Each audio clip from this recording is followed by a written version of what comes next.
पिछले प्रेजेंटेशन में हमने देखा सीएनसी क्या होता है। इस प्रेजेंटेशन में हम आपके लिए लेके आए हैं सीएनसी के बेसिक एलिमेंट्स कि सीएनसी में ऐसे कौन कौन से एलिमेंट्स होते हैं, उनकी कैसे वर्किंग होती है, जिससे अपने को फाइनली जो है automation, high level automation during the machining या ड्यूरिंग एनी प्रोसेस प्राप्त होता है। तो सीएनसी में मेजरली 5 एलिमेंट्स होते हैं, जिसमें पहला होता है इनपुट और आउटपुट यूनिट, दूसरा मशीन कंट्रोल यूनिट, तीसरा मशीन टूल, चौथा ड्राइविंग यूनिट और पांचवा फीडबैक सिस्टम। इन पांचों सिस्टम से ही बन के, इन पांचों यूनिट से ही बन के सीएनसी जो है अपना पूरा फंक्शनिंग करता है। इस डायग्राम में आप देख सकते हैं एक सीमेटिक रिप्रेजेंटेशन है, जिसमें सीएनसी की वर्किंग बहुत अच्छे से समझ में आ सकती है आपको। देखिए सबसे पहले सबसे टॉप में है क्या, इनपुट आउटपुट। इनपुट डिवाइस मतलब, इनपुट डिवाइस मतलब अपन को क्या करना है, सबसे पहले मशीन को प्रोग्राम भेजना है, क्योंकि अपना जो टूल मोशन होगा, जो भी मशीनिंग कंट्रोल होगा, वो किसके बेसिस में होगा, प्रोग्राम। अपन ने क्या किया, सारा कुछ मोशन, सारा कुछ जो भी था एक प्रोग्राम के माध्यम से कोड कर दिया। उस प्रोग्राम को अपन ने कहा भेजा, मशीन कंट्रोल यूनिट में भेजा। अब मशीन कंट्रोल यूनिट क्या करेगा, उस प्रोग्राम को डिकोड करेगा, और डिकोड करने के बाद उसके अकॉर्डिंगली वो सिग्नल्स जनरेट करेगा। सिग्नल्स किसको ट्रांसमिट करेगा, ड्राइविंग यूनिट को, और मशीन टूल को वो सिग्नल ट्रांसमिट करेगा। उसके बाद एक डिस्प्ले लगा रहता है, जिससे अपन लोग कम्युनिकेट कर सकते हैं सीएनसी के साथ। कोई भी ऑपरेटर जो है सीएनसी से कैसे कम्युनिकेट करेगा, डिस्प्ले यूनिट के साथ। उसके बाद एक फीडबैक मैकेनिज्म भी लगा रहता है कि जो हमने प्रोग्राम भेजा वही परफॉर्म हो रहा है कि उससे कुछ डिफरेंस आ रहा है, मींस कोई डिफरेंस तो नहीं आ रहा, कोई एरर तो नहीं आ रहा, और यदि कोई एरर आ रहा है तो उसको रेक्टिफाई करेगा कौन, फिर मशीन कंट्रोल यूनिट, जो कि feedback on the basis of feedback system. तो ये एक सिंपल सीमेटिक रिप्रेजेंटेशन है। अब इनको आगे एक एक करके देखेंगे प्रोग्राम कैसे काम करते हैं। सबसे पहले अपन लोग चलते हैं पहला एलिमेंट, जो कि है input output unit. Input output unit में जनरली दो डिवाइस लगी रहती हैं, एक पहला डिस्प्ले यूनिट रहता है, दूसरा इनपुट डिवाइस रहती है। डिस्प्ले यूनिट क्या रहता है, एक मॉनिटर रहता है जो कि लगा रहता है सीएनसी में, जो कि क्या करता है, प्रोग्राम्स को डिस्प्ले करता है और अदर कमांड्स को, और other data related to such CNC machine, सारा कुछ डेटा उस मॉनिटर में डिस्प्ले होता रहता है। ये क्या करता है, एक प्रॉपर चैनल प्रोवाइड करता है, जिससे सीएनसी का जो ऑपरेटर है वो सीएनसी के साथ कम्युनिकेट कर सके। सीएनसी का जो ऑपरेटर है वो सीएनसी के सारे कंपोनेंट्स को, सारे सिस्टम्स को, सारे थिंग्स को सीएनसी को क्या करे, देख सके। सीएनसी में अंदर क्या क्या चल रहा है एट प्रेजेंट, कितने कौन कौन सा काम हो रहा है एट प्रेजेंट, उसमें अभी आगे क्या क्या होने वाला है। तो डिस्प्ले में ही सारी वैल्यूज, सारी इंफॉर्मेशन ऑपरेटर को सीएनसी में अंदर क्या चल रहा है वो चीज नोटिफाई होती रहती है। डिस्प्ले कैसा होता है, सीआरटी डिस्प्ले होता है या एलईडी डिस्प्ले होता है। मींस क्या कर रहा है display unit, it provides the basic interface to the operator so that it can see all the process being going through the CNC machine. एक इंटरफेस प्रोवाइड करता है ऑपरेटर को, जिससे वो सीएनसी मशीन के साथ कम्युनिकेट कर सके, देख सके कि अंदर क्या क्या हो रहा है, और यदि कुछ उसको गड़बड़ी लगे तो उसके साथ वो उसके अकॉर्डिंगली उसको ऑपरेट भी कर सके। तो इसमें क्या हो सकता है, वो कमांड्स डाल सकता है, कोई भी कमांड, स्टार्ट ऑन कमांड, कोई भी पार्ट की कमांड वो अपने मैनुअली फीड कर सकता है अगर उसको लग रहा है। तो वो सीआरटी डिस्प्ले जो रहेगा वो बताएगा कि प्रेजेंट क्या कंडीशन है, कौन सा वर्क अभी परफॉर्म हो रहा है, कितना हो चुका है, कितना टाइम और लगेगा। मींस करंट स्टेटस बताता है कि सीएनसी में एट प्रेजेंट क्या एग्जीक्यूट हो रहा है, वो डिस्प्ले बताता है। अब इनपुट डिवाइस, इनपुट यूनिट में एक और एलिमेंट है क्या, इनपुट डिवाइस। इनपुट डिवाइस क्या है, जो पार्ट प्रोग्राम को इनपुट कराने में काम आती है, उसको क्या बोलते हैं, इनपुट डिवाइस। पार्ट प्रोग्राम क्या है ये अभी अपन आगे समझेंगे, ब्रीफली मैं आपको बता देता हूं। पार्ट प्रोग्राम, जब टूल को क्या करना है, किसी वर्क पीस में मशीनिंग करनी है, तो टूल को कैसे कैसे मशीनिंग करनी है, कहां कहां जानी है, कितनी स्पीड से करनी है, कितनी डेप्थ में करनी है, कितना स्पिंडल रोटेशन चाहिए, ये सब अपन लोग क्या करेंगे, एक किसी पर्टिकुलर जॉब का एक प्रोग्राम बना देंगे। किसी पर्टिकुलर जॉब का कि हमें भैया ड्रिलिंग करना है, इस डायमेंशन इस स्पेसिफिकेशन के साथ ड्रिलिंग करना है, उसका एक प्रोग्राम बना दी, मतलब एक जॉब का एक प्रोग्राम बना दिए तो उसको क्या बोलेंगे, पार्ट प्रोग्राम। वैसे ही जितने भी अपने को जॉब परफॉर्म करने हैं सब एक जॉब का अलग अलग पार्ट प्रोग्राम होता है। तो इनपुट डिवाइस क्या करता है, जो भी पार्ट प्रोग्राम बन गया उसको क्या करेगा, सीएनसी मशीन में इनपुट कराएगा। इनपुट कैसे करा सकते हैं, जनरली पहले जो होता था फ्लॉपी डिस्क के माध्यम से इनपुट होता था, फिर यूएसबी डिवाइसेस के माध्यम से होने लगा। तो ऐसी बहुत सी डिवाइस हैं जिससे हम लोग पार्ट प्रोग्राम को सीएनसी डिवाइड में मशीन में फीड कर सकते हैं। उसके बाद नेक्स्ट ऑप जो है अपना सेकेंड एलिमेंट है सीएनसी का, वो क्या है, एमसीयू। एमसीयू जो है सबसे मेन एलिमेंट है सीएनसी मशीन का। It is the heart of CNC machine, मतलब अगर ये नहीं होगा तो सीएनसी किसी काम की नहीं, मतलब सबसे इंपॉर्टेंट एलिमेंट है कोई है तो वो कौन सा है, मशीन कंट्रोल यूनिट। ये सारे कंट्रोल फंक्शंस जो है सीएनसी मशीन के यही परफॉर्म कराता है। अब देखते हैं कैसे। सीएनसी मशीन में क्या, एमसीयू में क्या होता है, एक माइक्रो कंप्यूटर होता है जिसमें से प्रोग्राम स्टोर हो जाता है। जो प्रोग्राम हमने भेजा वो कहां पे गया, एमसीयू में गया, उसके माइक्रो प्रोसेसर में स्टोर हो गया और वहां से वो डिकोड हुआ, और डिकोड होने के बाद उसने क्या किया, कमांड्स जनरेट करे। वो कमांड्स किसको ट्रांसफर हुए, मशीन टूल को, और उसने अपना एक्शन परफॉर्म किया। और समझते हैं एमसीयू में क्या होता है, जनरली दो अलग अलग यूनिट होती हैं। पहली यूनिट जिसका नाम है डाटा प्रोसेसिंग यूनिट, दूसरी यूनिट जिसका नाम है control loop unit, CLU. Data processing units में क्या है, ये एक सॉफ्टवेयर पैकेज रहता है जिसमें क्या होता है, कंट्रोल सिस्टम सॉफ्टवेयर होते हैं, कैलकुलेशन एल्गोरिदम्स रहते हैं, ट्रांसलेशन सॉफ्टवेयर्स रहते हैं। कन्वर्स ट्रांसलेशन सॉफ्टवेयर क्या करते हैं, जो कि कन्वर्ट करते हैं पार्ट प्रोग्राम को एक यूजेबल फॉर्मेट में। अब पार्ट प्रोग्राम हमने जो भेजा वो क्या हो सकता है, मशीन की लैंग्वेज के हिसाब से, मशीन के फॉर्मेट के हिसाब से ना हो मशीन, तो उसको क्या करेगा, ट्रांसलेशन सॉफ्टवेयर जो रहेंगे उसको मशीन के फॉर्मेट के, मशीन के सुटेबल फॉर्मेट में कन्वर्ट कर देगा। अब जैसे ऐसे होता है कि पीडीएफ फॉर्मेट अगर आप में पीडीएफ नहीं है तो पीडीएफ फाइल आप में नहीं खुलेगी, तो आपके पास एक ऐसा सॉफ्टवेयर है जो पीडीएफ को वर्ड में कन्वर्ट कर देगा, तो फिर वर्ड आपके में अंदर है तो वर्ड आपको क्या कर देगा, खुल जाएगा। उसी तरीके से ट्रांसलेशन सॉफ्टवेयर रहते हैं जो कि पार्ट प्रोग्राम को ऐसे फॉर्मेट में कन्वर्ट करते हैं जो कि मशीन में यूज हो सके, मशीन जिसको रीड कर सके। फिर उसके बाद इंटरपोलेशन एल्गोरिदम्स रहते हैं। इंटरपोलेशन मतलब अगर टूल एक पोजीशन से दूसरे पोजीशन पे मूव कर रहा है तो उसको क्या बोलते हैं, इंटरपोलेशन। इंटरपोलेशन एल्गोरिदम्स रहते हैं जो कि स्मूथ मोशन प्रोवाइड करते हैं और मोशन की सारी इंफॉर्मेशन रखते हैं, टूल कहां से कैसे मूव कर रहा है। अब डीसीयू में क्या होता है, डीपीयू में जब भी कोई पार्ट प्रोग्राम इनपुट डिवाइस के थ्रू एमसीयू में आया तो वो कहां जाएगा, डीपीयू में आएगा। डीपीयू में जैसे भी पार्ट प्रोग्राम आया तो वो क्या करेगा, सबसे पहले उस पार्ट प्रोग्राम को इंटरप्रेट करेगा, उसको एनकोड करेगा और उसको क्या करेगा, प्रोग्राम को दूसरी मशीन की लैंग्वेज में कन्वर्ट कर देगा। मींस जैसे ही पार्ट प्रोग्राम आया उसको मशीन के फॉर्मेट में उसने कन्वर्ट कर दिया। उसके बाद जो इंटरपोलेटर है टीपीयू में वो क्या करेगा, टूल की अभी की पोजीशन क्या है वो कैलकुलेट करेगा और उस पोजीशन के अकॉर्डिंग जो पार्ट आया है, जो पार्ट प्रोग्रामिंग आई है उसके अकॉर्डिंग टूल को मोशन प्रोवाइड करेगा। टूल की अभी पोजीशन क्या है वो इंटरप्रेटर ने देख ली, अब टूल को पार्ट प्रोग्रामिंग के हिसाब से कहां पे जाना है वो भी उसको पता चल गया, तो इंटरपोलेटर क्या कर देगा, उसको उस पोजीशन पे पहुंचा देगा। फिर उसकी मतलब कहां पे पहुंचना है ये कैलकुलेट कर लेगा। ये सारा कुछ कैलकुलेशन किस में होगा, बीएलयू में, जिसे हम लोग कहते हैं बेसिक लेंथ यूनिट। ये स्मॉलेस्ट यूनिट होती है जो कि कंट्रोल हो सकती है किसी भी सीएनसी में। उसके बाद जो कैलकुलेटेड डाटा रहेगा, इंटरपोलेटर का कैलकुलेटेड डाटा रहेगा वो कहां चला जाएगा, सीएलयू में।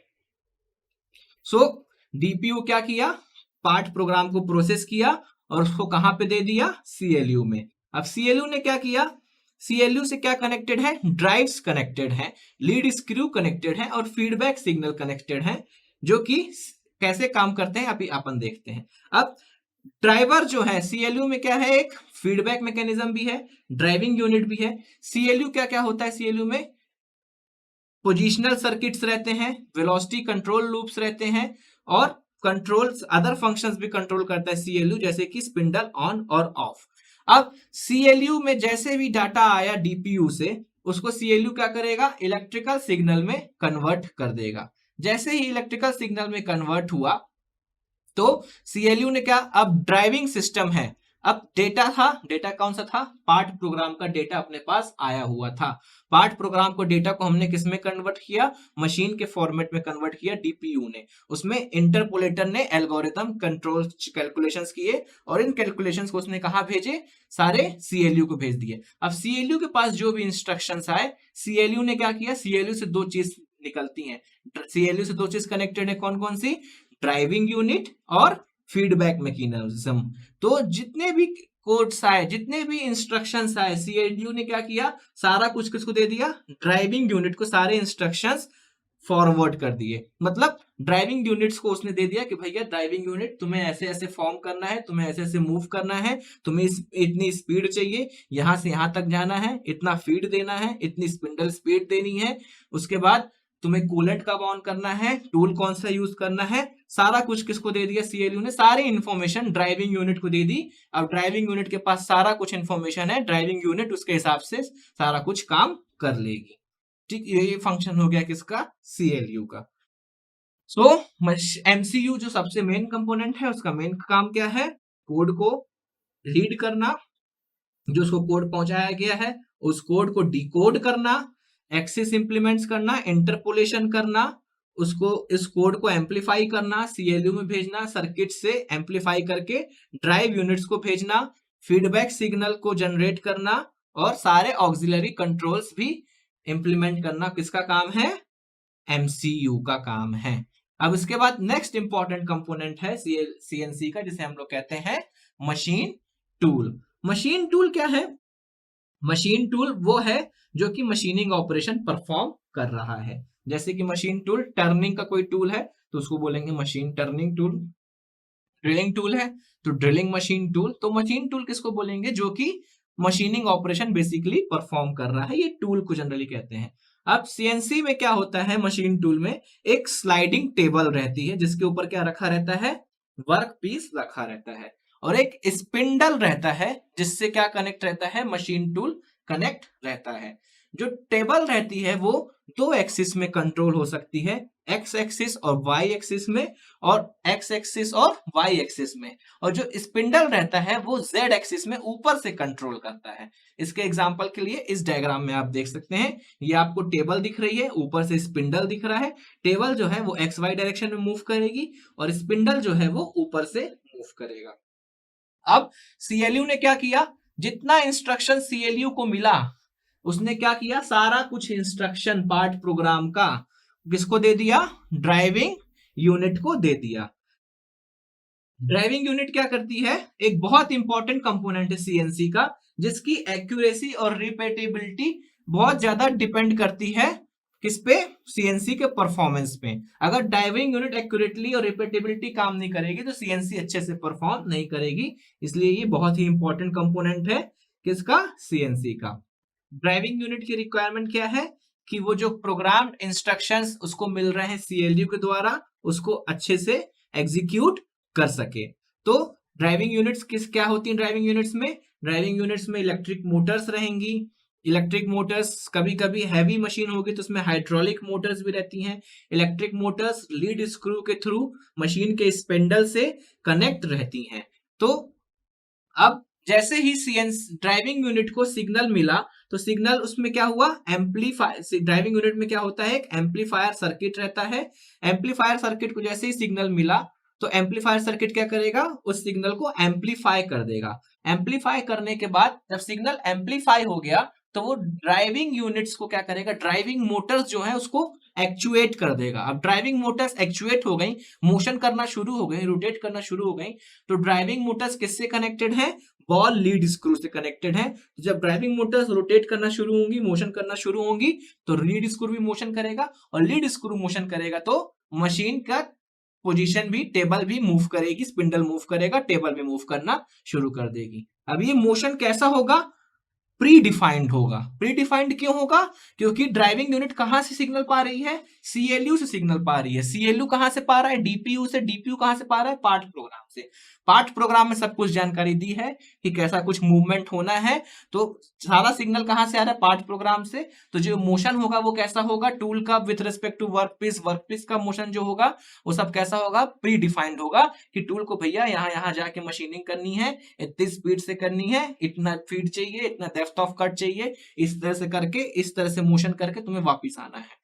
तो ये सारा मोशन क्या होगा? टूल को सब ड्राइविंग यूनिट तो सिर्फ मोशन दे रहा है, लेकिन सिग्नल कहां से आ रहे हैं? पीछे से आ रहे हैं। उसी हिसाब से वो टूल को और बॉल स्क्रू को रोटेट और मोशन प्रोवाइड कर देगा। कौन सा? Driving unit. हाँ, ड्राइविंग यूनिट का इंपॉर्टेंस ये है कि जो इंस्ट्रक्शंस आ रहे हैं वो अच्छे से उसको एग्जीक्यूट कर दें। ऐसा ना हो कि इंस्ट्रक्शंस कुछ आ रहे हैं, एग्जीक्यूशन कुछ और हो जाए। इसके लिए अपन लोग लगाते हैं क्या?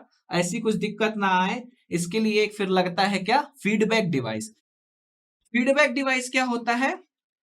ये चेक करता है कि सीएनसी मशीन अच्छे से काम कर रही है या नहीं कर रही है। इसमें दो फीडबैक डिवाइस लगे रहते हैं। पहला पोजिशनल फीडबैक डिवाइस, दूसरा वेलोसिटी फीडबैक डिवाइस। इसको अपन लोग एक मेजरिंग सिस्टम भी कह सकते हैं। फीडबैक डिवाइस में जनरली सेंसर्स लगे रहते हैं जो कि देखते हैं कि टूल की पोजीशन कहां पे है हर समय, और टूल की वर्कपीस की वेलोसिटी कहां पे है, कितनी है हर समय। ये सारे कुछ सेंस करते हैं, और ये जो सेंस करते हैं ये सारा डेटा कहां भेजते हैं? एमसीयू में सारा डेटा भेज देते हैं। एमसीयू में सारा डेटा जब जाता है तो ये चेक होता है कि जो वेलोसिटी हमको चाहिए थी वही वेलोसिटी फीडबैक सिग्नल ने डिटेक्ट की है कि कुछ दूसरी करी है। जो हमको पोजीशन चाहिए थी जिस टाइम पे, वही पोजीशन है टूल की कि नहीं है। अगर ऐसा है तो मतलब अपने रिस्पॉन्स में कोई भी क्या नहीं है? डिफरेंस नहीं है, मतलब कोई भी एरर नहीं है। और ऐसा कुछ है, एरर है, तो एमसीयू क्या करता है? उसको फिर रेक्टिफाई करने के लिए अलग से कंट्रोल सिग्नल्स जनरेट करता है। अब जो कंट्रोल सिस्टम होते हैं वो दो प्रकार के होते हैं। मैं आपको थोड़ा सा यहाँ पे इंफॉर्मेशन दे दूं। एक ओपन लूप कंट्रोल सिस्टम रहता है, दूसरा क्लोज लूप कंट्रोल सिस्टम रहता है। इसमें मैं थोड़ा सा डायग्राम से आपको समझाता हूं। ये कोई सिस्टम है जहां पे अपन ने क्या दिया? इनपुट दिया और अपने को क्या मिला? आउटपुट मिल गया। इसको क्या बोलेंगे? ये ओपन लूप है, ठीक है। इसमें और दूसरा एक सिस्टम होता है, क्लोज लूप सिस्टम होता है, जिसमें अपन ने क्या? इनपुट दिया, अपने को क्या मिला? आउटपुट मिला। आउटपुट को अपन लोग चेक करते हैं। कैसे चेक करते हैं? फीडबैक सिस्टम के द्वारा चेक करते हैं कि आउटपुट अपने को जो चाहिए था वही मिला कि उससे कुछ दूसरा आउटपुट मिला। एग्जाम्पल के लिए, घर में अपन लोग वॉशिंग मशीन रखे हैं। वॉशिंग मशीन में अपन ने क्या किया? कपड़े डाले, सारा कुछ इनपुट दे दिया, कपड़े डाले, सर्फ डाले, पानी डाल दिया, सब कुछ डाल दिया। अब वॉशिंग मशीन ने क्या किया? इनपुट दिया, कपड़ा, पानी, सर्फ, ये सब। सिस्टम क्या है? Washing machine. आउटपुट क्या मिला अपने को? कपड़े धुल के मिल गए। अब कितना धुले, धुले भी कि नहीं धुले, इसके क्या गारंटी? क्या इससे कुछ मेजर कर सकते हैं? नहीं मेजर कर सकते। तो मतलब अपना आउटपुट क्या है ये अपन लोग मेजर नहीं कर सकते। ऐसा सिस्टम जिसमें आउटपुट क्या आ रहा है उससे अपने को कोई मतलब ना हो, उसको क्या बोलेंगे? Input system. और दूसरी तरफ उसको क्या बोलेंगे? Open loop system. दूसरी तरफ क्लोज लूप सिस्टम क्या होता है? ऐसा सिस्टम जिसमें आउटपुट हर वक्त चेक होता रहता है कि अपने को जो चाहिए था वही मिल रहा है या कुछ दूसरा मिल रहा है। दूसरा मिल रहा है तो उसको सुधारो, और वही मिल रहा है तो कोई बात नहीं। इसका सबसे बड़ा एग्जांपल एयर कंडीशनर। अपन एयर कंडीशनर का टेम्परेचर यदि 26 डिग्री में सेट कर दिए हैं तो आपने क्या दिया? इनपुट, उसको इलेक्ट्रिकल सिग्नल दिया और अपने दे दिया कि 26 डिग्री में अपने को टेम्परेचर कूलिंग चाहिए। अब उसका सिस्टम है, उसने आउटपुट निकाला, हवा देनी शुरू करी। अब उसमें एक फीडबैक मैकेनिज्म है, वो देखेगा जहां भी टेम्परेचर, उसने कूलिंग करना शुरू की, जहां टेम्परेचर 25 डिग्री से नीचे जाएगा वो क्या करेगा? उसका कंप्रेसर बंद कर देगा, जिससे टेम्परेचर 25 डिग्री ही रहे। और जहां पे टेम्परेचर 25 डिग्री से ऊपर जाने लगेगा तो वो क्या करेगा? कंप्रेसर को चालू कर देगा, जिससे टेम्परेचर क्या रहे? 25 डिग्री रहे। मतलब उसने क्या किया? आउटपुट को फीडबैक किया, आउटपुट जिस हिसाब से आ रहा था उसको मॉडिफाई किया, जिससे अपने को जो इनपुट था वो आउटपुट था वो डिजायर्ड आउटपुट मिल सके। इनपुट में कोई, ओपन लूप में कोई गारंटी नहीं कि डिजायर्ड आउटपुट मिल सके कि नहीं मिल सके, लेकिन क्लोज लूप में डिजायर्ड आउटपुट ही मिलेगा। क्यों? फीडबैक से। उसमें फीडबैक गया क्या कि टेम्परेचर भैया 24 डिग्री हो गया है, 23 डिग्री हो गया है, तो बहुत ज्यादा कूलिंग हो गई, लेकिन अपने को रिक्वायरमेंट किसकी थी? 25 डिग्री की थी। तो उसने क्या किया? ये फीडबैक दिया। तो इनपुट में क्या हुआ?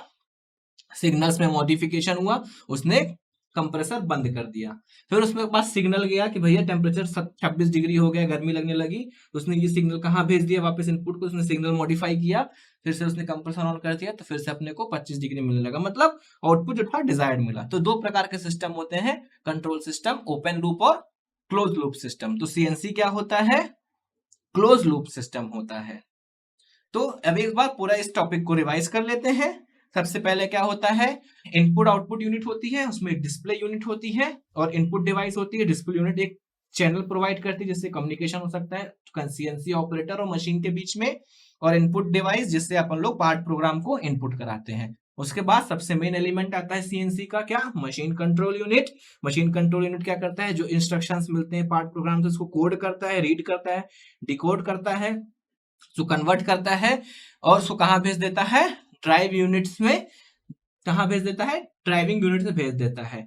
उसके बाद मशीन टूल है जिसमें जो मशीन को सिग्नल मिला, ड्राइविंग यूनिट्स किसको रेगुलेट करती है? मशीन टूल को, कि अब तुम यहाँ जाओ, अब यहाँ पे जाओ, इस एक्सिस में मूव करो, इस एक्सिस में मूव करो, इतना फीड लो, इतना कट करो। तो ये मशीन टूल का हो गया। ड्राइविंग यूनिट सिग्नल पाके सारा कुछ ड्राइविंग सिस्टम को वो करती है, जैसे सर्वो मोटर्स हो गई और डीसी मोटर हो गई, एसी मोटर हो गई, स्टेपर मोटर्स हो गई, सब ड्राइविंग सिस्टम लगा रहता है जो सिग्नल पाके लीड स्क्रू को मूव करती हैं, टेबल और स्पिंडर को मोशन प्रोवाइड करती हैं, मशीन टूल को मोशन प्रोवाइड करती हैं। उसके बाद फीडबैक सिस्टम लगा रहता है जो कि सारा कुछ मेजर करता रहता है कि जो हमको चाहिए था वही मिल रहा है, और सारा कुछ सिग्नल कहाँ भेजता रहता है? एमसीयू में भेजता रहता है। वो चेक करता है कि कुछ दिक्कत तो नहीं, जो अपने को चाहिए था वो वही मिल रहा है, कोई डिफरेंस तो नहीं है। डिफरेंस है तो इनपुट सिग्नल को मॉडिफाई किया जाए जिससे अपने को डिजायर्ड आउटपुट मिल सके। ये एक डायग्राम है जो कि comprehensive general configuration of CNC को डिनोट करता है। इसमें input output unit left side में, बीच में एमसीयू। एमसीयू को भी 3 कैटेगरी में डिवाइड किया गया है, CPU, memory unit, control unit. Memory unit मतलब दो प्रकार की मेमोरी रहती हैं, एक प्राइमरी मेमोरी, एक ऑक्सिलरी मेमोरी। प्राइमरी मेमोरी मतलब, प्राइमरी और ऑक्सिलरी मतलब आप रैम और रोम के जैसे समझ सकते हैं। रोम जो परमानेंट मेमोरी होती है और रैम जो रहती है टेम्परेरी मेमोरी, जो पर्टिकुलर फंक्शन और पर्टिकुलर प्रोग्राम के लिए रहेगी वो रोम हो जाएगी। और परमानेंट जो प्रोग्राम हमने उसमें स्टोर कर दिए क्योंकि मेमोरी ज्यादा रहती है सीएनसी की, उसको क्या बोलेंगे? रोम में स्टोर हो गए। अब सीपीयू में सारा कुछ इनकोडिंग हुआ, डिकोडिंग हुई, उसने सारा कुछ वहां भेज दिया कंट्रोल यूनिट्स को। कंट्रोल यूनिट्स ने उस प्रकार से सिग्नल परफॉर्म किए, सिग्नल जनरेट करे, मशीन टूल में सारा कुछ गया और वो अपने हिसाब से अपनी मशीनिंग परफॉर्म किया। ये एक जनरल कॉन्फ़िगरेशन है किसका? सीएनसी का, जो कि आपको ड्रॉ करने में ड्यूरिंग द एग्जाम इजी पड़ सकता है। आई होप सीएनसी के आपको सारे एलिमेंट्स अच्छे से समझ में आए होंगे, उनका फंक्शन क्या है, कैसे एक दूसरे से सारे एलिमेंट्स लिंक्ड हैं, कैसे काम करते हैं, जिससे अपने को प्रॉपर इतना हाई लेवल ऑटोमेशन सीएनसी के द्वारा मिल पाता है। आई होप ये सब आपको समझ में आया होगा। Thanks for paying your attention.